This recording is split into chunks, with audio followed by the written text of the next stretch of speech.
حضرت تمیم داری رضی اللہ تعالیٰ عنہ سے روایت ہے کہ ایک صحابہ کرام کی محفل میں حضور اقدس صلی اللہ علیہ وآلہ وسلم تشریف فرما تھے۔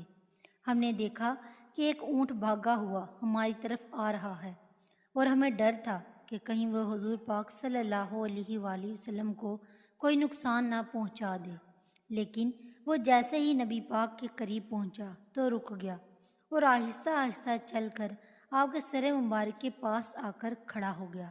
اونٹ نے اپنا منہ حضور پاک کے کان کے قریب کیا اور کچھ کہنا شروع کر دیا۔ تھوڑی دیر بعد حضور پاک صلی اللہ علیہ وآلہ وسلم فرمانے لگے، اے اونٹ، سکون سے بیٹھ جاؤ، بے شک ہماری پناہ میں آنے والے کو اللہ بھی امان دیتا ہے۔ اگر تو سچا ہے تو تجھے اس کا فائدہ ہوگا، اور اگر تم نے جھوٹ بولا ہے تو تمہیں جھوٹ کی سزا ملے گی۔ حضرت تمیم داری فرماتے ہیں کہ ہم نے پوچھا، یا رسول اللہ صلی اللہ علیہ وآلہ وسلم، اس اونٹ نے آپ سے کیا کہا ہے؟ آپ صلی اللہ علیہ وآلہ وسلم فرمانے لگے کہ یہ اونٹ کہہ رہا ہے کہ میرے مالکوں نے مجھے ذبح کر کے کھانے کا ارادہ بنا لیا ہے، اس لیے یہ ان سے بھاگ آیا ہے اور میرے سے مدد مانگ رہا ہے۔ ہم ابھی اسی گفتگو میں مشغول تھے کہ اس اونٹ کے مالک بھاگتے ہوئے آئے۔ جب اونٹ نے ان کو آتے دیکھا تو وہ دوبارہ حضور پاک صلی اللہ علیہ وآلہ وسلم کے سر مبارک کے قریب ہو گیا اور آپ صلی اللہ علیہ وسلم کے پیچھے چھپنے لگا۔ اونٹ کے مالکوں نے عرض کیا، یا رسول اللہ صلی اللہ علیہ وسلم، یہ اونٹ 3 دن سے ہمارے پاس سے بھاگا ہوا ہے اور آج یہ ہمیں آپ صلی اللہ علیہ وسلم کی خدمت میں ملا ہے۔ اس پر آپ صلی اللہ علیہ وسلم نے فرمایا، یہ میرے سامنے شکایت کر رہا ہے، یہ کہتا ہے کہ یہ تمہارے پاس کئی سال تک پلا بڑھا، جب موسم گرما آتا تو تم گھاس اور چارے والے علاقوں کی طرف اس پر سوار ہو کر جاتے، اور جب موسم سرما آتا تو تم اسی پر سوار ہو کر گرم علاقوں کی جانب کوچ کرتے۔ اب جب کہ یہ اس خستہ حال کی عمر کو پہنچ گیا ہے تو تم اس کو ذبح کر کے اس کا گوشت کھا لینے کا منصوبہ بنا لیا ہے۔ انہوں نے عرض کیا، خدا کی قسم یا رسول اللہ صلی اللہ علیہ وآلہ وسلم، یہ بات بالکل اسی طرح ہے جیسے آپ صلی اللہ علیہ وسلم نے بیان فرمائی ہے۔ اس پر حضور صلی اللہ علیہ وآلہ وسلم نے فرمایا، ایک اچھے خدمت گزار کی اس کے مالکوں کی طرف سے کیا یہی جزا ہوتی ہے؟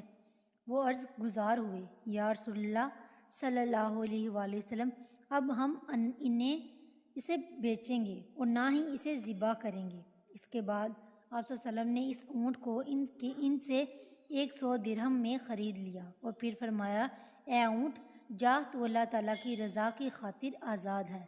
یہ سنتے ہی اونٹ نے حضور پاک سے کان مبارک میں خوشی سے کچھ کہا تو حضور پاک نے فرمایا، آمین۔ اونٹ نے پھر دوسری بار کچھ کہا تو آپ نے فرمایا، آمین۔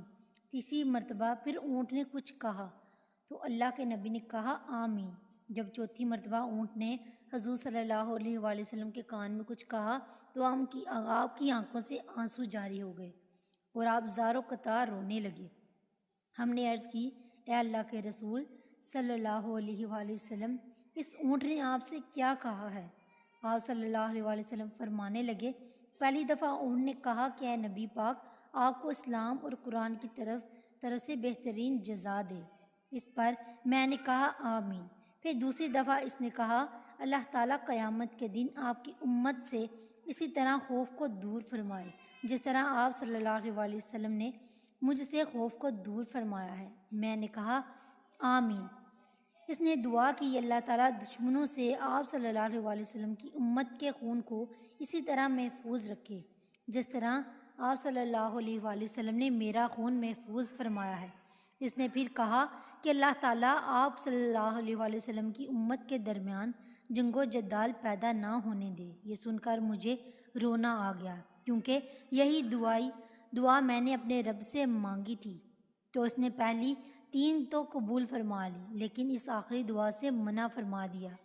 جبرائیل علیہ السلام نے مجھے اللہ تعالیٰ کی طرف سے خبر دی ہے کہ میری یہ امت آپس میں جنگ کر کے فنا ہوگی، جو کچھ ہونے والا ہے قلم اسے لکھ چکا ہے۔ دیکھیں نا دوستو، آج نبی مکرم کی یہ حدیث کیسے پوری ہو رہی ہے۔ جگہ جگہ مسلمان آپس میں لڑ رہے ہیں، کس طرح ہم لوگ آج ایک دوسرے کے خون کے پیاسے ہو گئے۔ فرقہ واریت کے نام پر تو کبھی غیرت کے نام پر ہم ایک دوسرے کو قتل کر رہے ہیں، اور دیکھا جائے تو جتنا نقصان مسلمانوں کا کر رہے ہیں اتنا کوئی اور نہیں کر رہا۔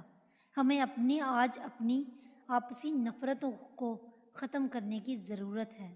ہم آپس میں بھائی بھائی ہیں۔ اللہ تعالیٰ ہم سب کو پیار محبت سے رہنے کی توفیق عطا فرمائے، اور ہمیں اور ہمارے خاندانوں میں سکون نصیب فرمائے، آمین۔